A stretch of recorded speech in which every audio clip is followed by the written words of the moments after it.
Bonjour, aujourd'hui on parle crypto-monnaie et fiscalité avec Alexandre Lourimi du cabinet Rouen. Sans vouloir dramatiser le sujet, on est à une période charnière au niveau de la déclaration d'impôt pour les crypto-monnaies, puisque on va encore les déclarer cette année sous l'ancien régime, avec une réforme qui se met en place depuis le 1er janvier 2023. Donc, Alexandre, merci d'être parmi nous. Est-ce que tu peux te présenter? Bonjour Olivier, merci beaucoup pour l'invitation. C'est très sympathique.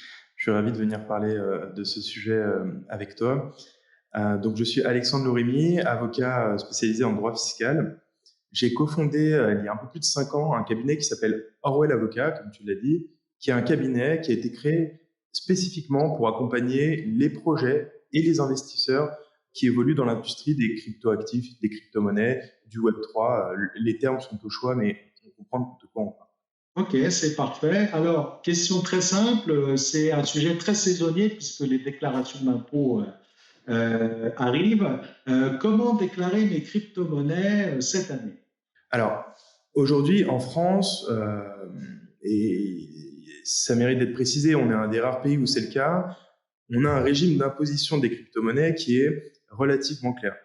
C'est un régime qui s'applique aux investissements réalisés par les particuliers et qui permet d'avoir des cases et des réflexes assez clairs et assez sécurisés d'un point de vue juridique. Ce régime s'applique aux plus-values tirées de cessions d'actifs numériques, qui est le terme consacré par la loi pour désigner les crypto-monnaies, et aux plus-values réalisées par les investisseurs particuliers.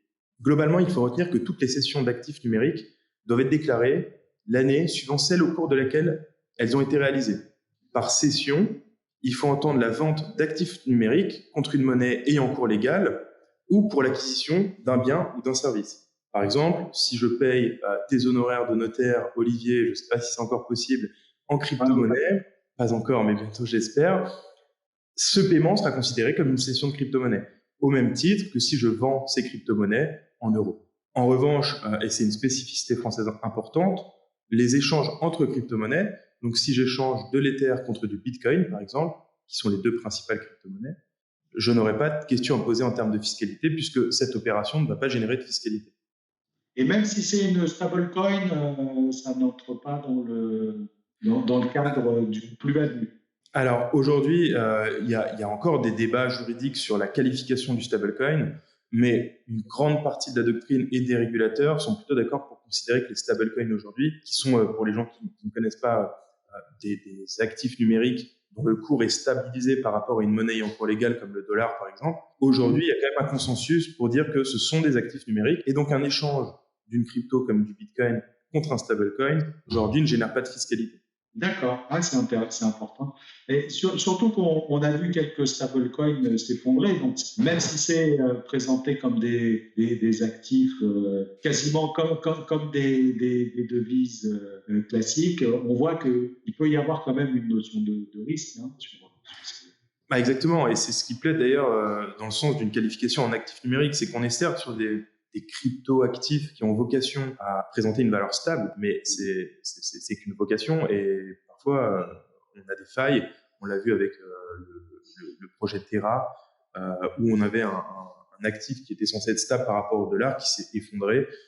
Et donc voilà, ça va dans le sens d'une qualification d'actif numérique et c'est pour ça que c'est plutôt cohérent de considérer que les échanges crypto stablecoin ne génère pas de fiscalité. Ce qui est quand même quelque chose de très positif et comme je disais, c'est très spécifique à la France. Donc pour une fois, on peut quand même s'enorgueillir de nos régimes fiscaux. C'est très positif puisque l'usage des stablecoins, ceux qui sont sécurisés en tout cas, permet à des gens qui font des investissements dans les cryptoactifs de se prémunir en fait des effets de marché puisqu'on est censé être sur un actif qui a une valeur stable sans générer d'imposition puisqu'on reste dans ce portefeuille global d'actifs numériques. Ah oui, c'est important parce qu'on entend pas mal de gens se plaindre de l'environnement réglementaire français sur ce domaine, mais là, en l'occurrence, c'est quelque chose de très favorable. Oui, absolument, absolument. Et c'est quelque chose de très favorable. Et dans ce petit écosystème qui ne cesse de grandir, qui est l'industrie des crypto-monnaies, du Web3, c'est quelque chose qui est connu et qui est plutôt envié par les pays étrangers. Ok, c'est clair. Alors, moi, en m'intéressant au sujet, j'avais relevé que la grande incertitude quand même de ce sujet, c'était la frontière entre un investisseur particulier, entre guillemets, hein, bien sûr, et un investisseur professionnel, parce que le traitement fiscal de ces deux catégories n'est pas du tout le même. Et je sais que beaucoup de spécialistes ne sont pas à l'aise pour tracer cette frontière. Qu'est-ce que tu pourrais nous dire sur le sujet? Effectivement, c'est un sujet important. Il faut garder en tête que c'est un sujet qui n'est pas spécifique à la crypto, mais la crypto génère des difficultés spécifiques. De manière générale, en matière fiscale, toutes les activités économiques sont susceptibles d'être réalisées dans un cadre privé et dans un cadre professionnel. Je donne souvent l'exemple de quelqu'un qui vendrait sa voiture. Vendre sa voiture, c'est fiscalisé sous un régime plutôt forfaitaire, assez favorable. Par contre, dans la mesure où on commence à vendre 2, 3 voitures par an, on commence déjà à être dans quelque chose de professionnel. Et l'enjeu, c'est que les professionnels font l'objet d'une fiscalité beaucoup plus contraignante, pas forcément en termes de taux, mais ça peut être plus contraignant en termes de taux, mais également en termes d'obligations de reporting, d'obligations comptables. Et donc, c'est important en matière de crypto de savoir à quel moment on passe de l'investissement réalisé dans le cadre de la gestion de son patrimoine privé, soumis à une imposition forfaitaire qu'on va évoquer ensuite, à l'exercice d'une réelle activité d'investissement en actifs numériques, de trading professionnel en fait en actifs numériques, qui serait une activité en fait fiscalisée dans des catégories de bénéfices professionnels. Aujourd'hui, c'est des bénéfices non commerciaux et qui impliquerait des obligations déclaratives beaucoup plus importantes et des obligations comptables également. Donc, cette frontière, elle est très importante. Pourquoi la frontière est brouillée? Tout simplement parce que la différence entre un particulier et un professionnel, généralement, en droit fiscal, elle est appréciée en fonction de critères que sont celui de la fréquence des opérations et celui du nombre et du montant des opérations. Or, en matière de trading, on voit bien que ça peut aller très vite. En fait, on peut aller très vite sur un nombre important de ventes, un nombre important d'achats. Les montants peuvent être aussi importants, puisque les cours varient quand même considérablement à la hausse comme à la baisse. Donc, ces critères traditionnels qu'on mobilise pour distinguer le vendeur professionnel de voiture de celui qui cède sa voiture dans le cadre de la gestion de son patrimoine privé sont pas très pertinents en matière d'investissement. Ah oui, c'est vrai que c'est pas du tout les mêmes ordres de grandeur, effectivement. Exactement. Et c'est pour ça qu'on a ces difficultés. Mais on a la chance, en tout cas dans le secteur des cryptos, on a une chance, c'est que en fait, ces difficultés ont déjà été rencontrées par les investisseurs, les traders, en fait, sur valeurs mobilières classiques, sur actions, puisque ce débat a déjà eu lieu au début des années 2000, lorsqu'avec Internet, l'investissement en actions a été un peu démocratisé via les plateformes d'investissement en ligne. Le sujet s'est posé à l'époque. Il a fait l'objet d'une abondante jurisprudence jusqu'au Conseil d'État qui a tranché et estimé que les critères classiques n'étaient pas pertinents et qui a consacré un nouveau critère aujourd'hui pour différencier un professionnel du trading d'un particulier qui gère son patrimoine privé. Il convient de s'attacher en fait aux conditions très très concrètes d'exercice de l'activité. Et donc ces conditions, elles sont de deux ordres. Elles peuvent être quantitatives et qualitatives. On va plus seulement s'intéresser au nombre d'opérations ou au montant des opérations. Ça restera des critères à prendre en compte, mais ce ne sera pas des critères suffisants pour qualifier un professionnel. On va aussi s'intéresser à des critères qualitatifs et notamment aux compétences déployées pour exercer l'activité, à la sophistication de la méthode et de l'approche, à la gestion des risques, pour voir si le contribuable se comporte vraiment comme pourrait se comporter un trader dans un fonds ou dans une institution financière classique. Donc, on a quand même une frontière qui est un peu clarifiée. Il reste des inconnus. Il faut retenir globalement qu'une grande majorité des gens qui investissent une partie de leur épargne dans les actifs numériques ne seront jamais considérés comme des investisseurs professionnels. D'accord, bah, c'est très clair. Je te remercie parce que c'est un sujet sur lequel on n'est pas très à l'aise, effectivement, que ce soit en tant que professionnel du conseil ou que ce soit en tant qu'investisseur. Alors, est-ce que tu pourrais aussi nous parler du sujet des comptes à l'étranger? Oui, absolument. Alors, bon, évidemment, les comptes à l'étranger, c'est un enjeu très, très important pour l'administration fiscale, puisqu'aujourd'hui, que ce soit en matière financière ou en matière de crypto, les acteurs, en fait, les intermédiaires, sont souvent domiciliés hors de France, voire hors de l'UE. Et donc, c'est une source d'information importante pour l'administration fiscale et pour l'exercice de son contrôle. C'est la raison pour laquelle l'obligation qui existait déjà de déclarer des comptes financiers ou bancaires ouverts à l'étranger comme un compte Revolut ou un compte sur Mhm. un broker comme Trade Republic, cette obligation a été étendue aux comptes d'actifs numériques, c'est-à-dire les comptes ouverts auprès de plateformes domiciliées hors de France qui détiennent pour le compte de l'utilisateur des cryptoactifs. Chaque année, comme en matière financière, les contribuables sont désormais tenus de déclarer en fait les comptes ouverts ou détenus au cours de l'année qui précède, en mentionnant la date d'ouverture du compte, l'usage qui est fait du compte et bien sûr les coordonnées de la plateforme. Ah oui, ça c'est très important, parce que autant c'est rentré dans les mœurs pour les comptes bancaires, autant peut-être pour les comptes en crypto-monnaie, ça n'est pas encore. Absolument, mais absolument, et même pour les comptes bancaires, en fait, avec l'explosion des fintech, que ce soit en matière bancaire, les Revolut, N26, toutes ces néobanques, et l'explosion des fintech plus d'investissement type Robinhood, Trade Republic, et ben, on s'aperçoit que c'est pas finalement tant intégré par la plus jeune génération qui ouvre un compte en fait sur une plateforme comme ils enverraient un mail, quoi. C'est des ouvertures de compte très Oui, c'est simples vrai. et voilà, on n'a pas l'impression que le fait d'ouvrir un compte sur une application génère des obligations fiscales. Et c'est important de le dire parce que ça peut avoir des conséquences. Ah oui, alors justement, sur les conséquences, vraiment, toi, ton message, c'est de ne pas prendre ça à la légère, hein. En fait, oui, les conséquences sur ce sujet, en tout cas le sujet de la non-déclaration des comptes, que ce soit financiers ou actifs numériques à l'étranger, elles sont très très importantes et on les mesure pas en amont, on les mesure généralement au moment du contrôle fiscal. Premièrement, on a des amendes forfaitaires classiques qui sont des amendes par compte non déclaré, même par omission ou insuffisance. Et donc, en matière d'actifs numériques, ces amendes sont de 750 euros par compte non déclaré et par année non déclarée, et de 125 euros par omission. Donc, si vous avez ouvert un week-end pour tester 2-3 applications, 4-5 comptes et que vous ne les déclarez pas, on a quand même 5 fois 750 euros d'amende par année d'omission qui sont susceptibles d'être prononcées. Donc ça, Ça, c'est c'est pour la... même s'il n'y a pas de préjudice financier pour le trésor public. Absolument, Oui. absolument. Après, généralement, lors du contrôle, ces amendes sont quand même appliquées avec un peu de bon sens, mais d'un point de vue purement juridique, ces amendes peuvent être appliquées indépendamment de l'existence d'un préjudice, indépendamment même de l'existence de fonds sur les comptes ouverts. Donc, il suffit d'avoir ouvert un compte, de n'avoir jamais déposé un euro dessus pour être susceptible d'entrer dans le champ de cette déclaration. Ah oui, ça ne plaisante pas, effectivement. Oui, Est-ce que ça peut aller effectivement. jusqu'à des sanctions pénales, par exemple? Alors, des sanctions pénales, ça peut être une circonstance, qui peut alimenter en fait la qualification d'infraction de fraude fiscale, mais ce ne sera pas une circonstance suffisante en tant que telle.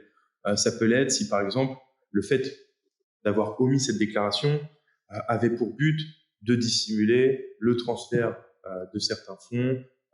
Voilà, si cette omission était volontaire et s'inscrivait dans des manœuvres en fait visant à dissimuler l'omission. Par contre, il y a une autre sanction qui est susceptible d'être d'être assez d'être assez délicate, c'est que lorsque le compte d'actifs numériques permet également de déposer des monnaies en cours légal, ce qui est le cas de la plupart des plateformes d'actifs numériques, le délai de contrôle de l'administration fiscale, qui est traditionnellement de 3 ans, peut être porté à 10 ans.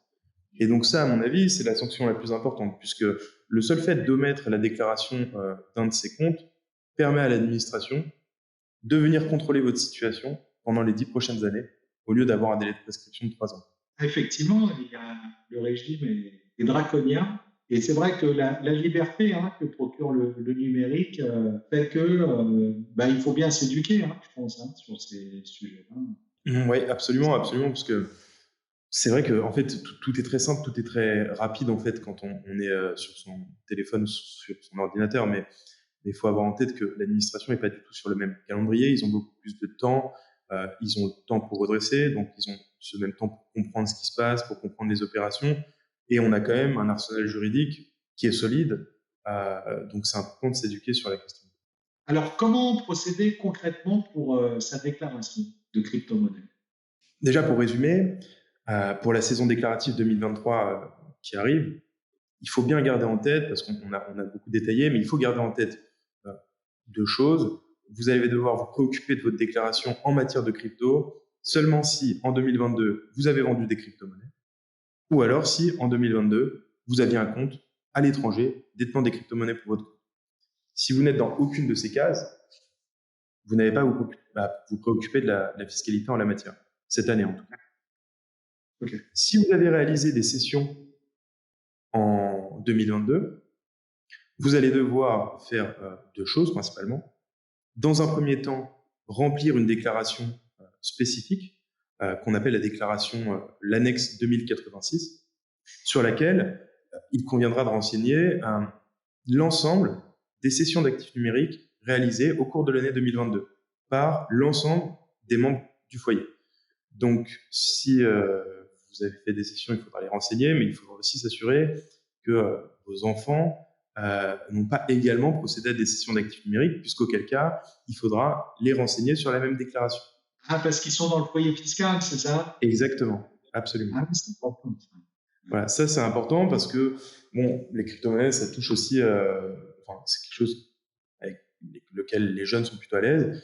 Oui, Et c'est pas forcément un sujet dont on parle lors de déjeuner de famille le dimanche midi. Donc voilà, c'est important d'en discuter en famille au moment de la déclaration pour être sûr de remplir une déclaration correcte. bien. Ensuite, lors de chaque session, il faudra renseigner des données assez précises. Pour chaque session, il faudra renseigner sa date de réalisation, mais également le prix en euros, la valeur en euros de la session, ce qui peut présenter des difficultés quand il ne s'agit pas seulement d'une vente en euros, mais du paiement de certains services. Et aussi, il faudra déclarer le prix total d'acquisition du portefeuille et la valeur globale du portefeuille de tous les membres du foyer à la date de la session. Et ça, c'est une information super importante puisque c'est grâce à cette valeur du portefeuille qu'on calcule la plus-value ou la moins-value. Et c'est une information très, très compliquée à récupérer a posteriori. Donc, c'est extrêmement important d'avoir un suivi au fil de l'eau de son portefeuille et de se dire à chaque fois que je cède des actifs numériques, eh bien, je note la valeur totale de mon portefeuille à ce moment-là. Ah oui, effectivement, il faut être en mesure de produire l'administration, tout l'historique de ce qu'on a fait. Exactement, exactement. Et même pour la déclaration spontanée, il faut des données qui sont très, très dures à aller chercher a posteriori.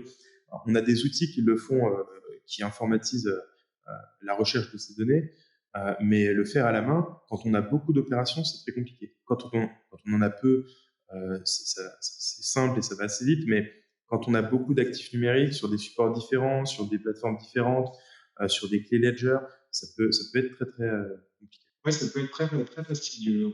Ok.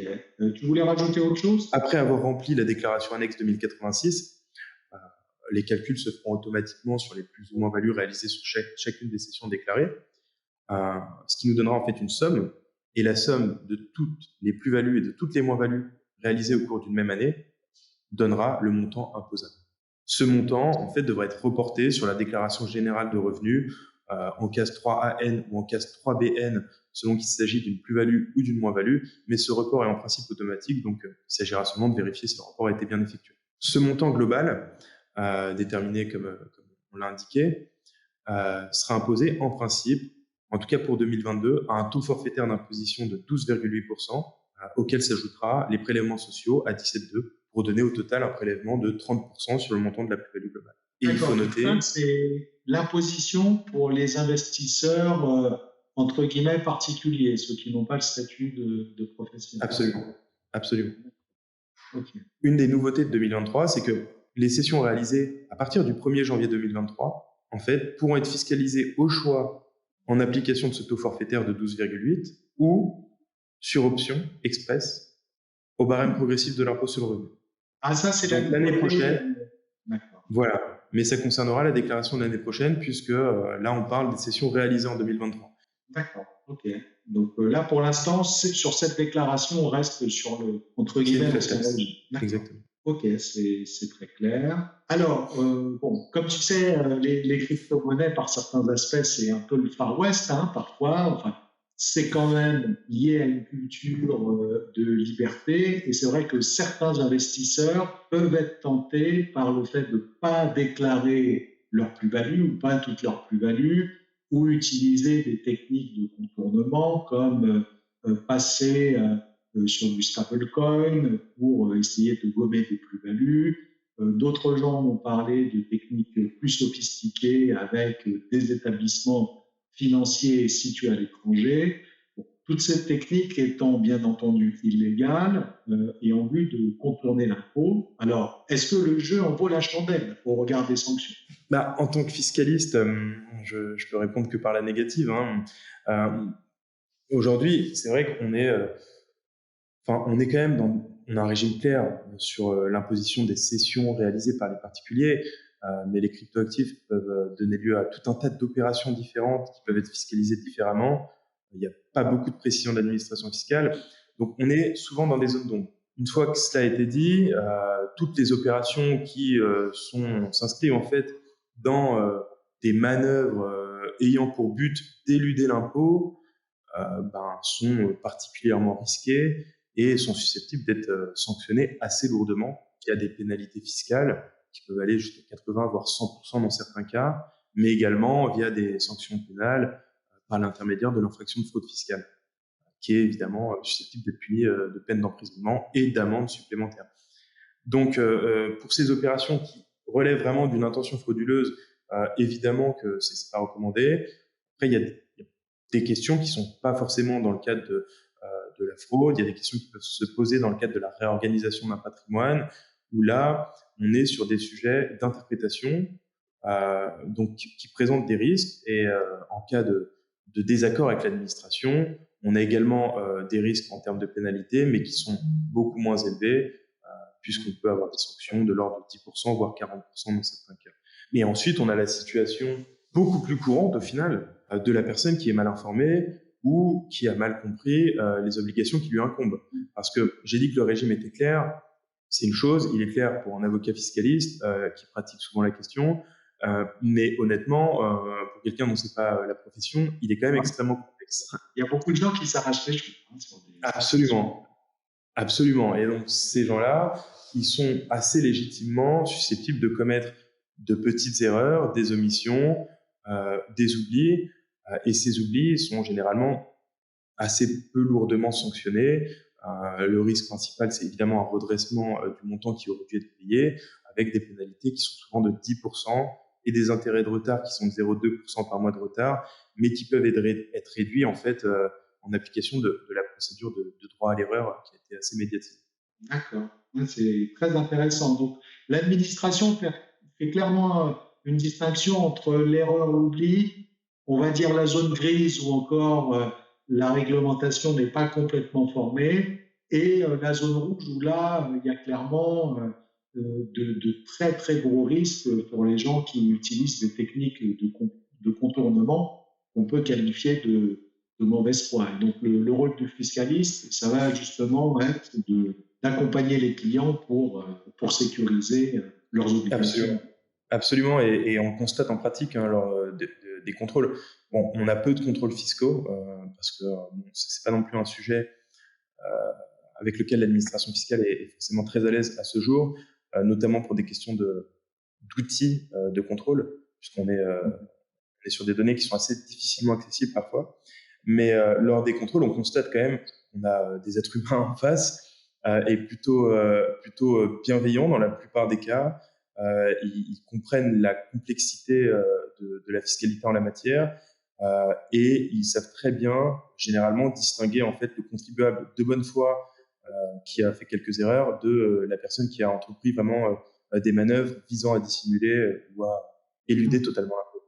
D'accord, non mais c'est très important parce que tu le soulignais tout à l'heure, il y a ce décalage temporel, hein, c'est-à-dire que l'investisseur, surtout dans les cryptos à l'heure actuelle, moi même si je ne suis pas un spécialiste, hein, mais c'est vrai qu'on est vraiment dans l'instant immédiat, le court terme, tu parlais de trading hein, d'ailleurs, et l'administration qui, elle, a du temps. Donc c'est vrai on peut imaginer que sur les déclarations qui sont en train d'être remplies, il y a des contrôles dans 2, 3, 4 ans peut-être. Hein. Oui, sans compter la capacité de l'administration à étendre ce délai de contrôle à 10 ans en l'absence de déclaration des comptes à l'étranger. Donc 10 ans, c'est long, hein, ça permet quand même d'avoir une belle appréhension et un beau recul sur le sujet. Très bien, c'est très clair.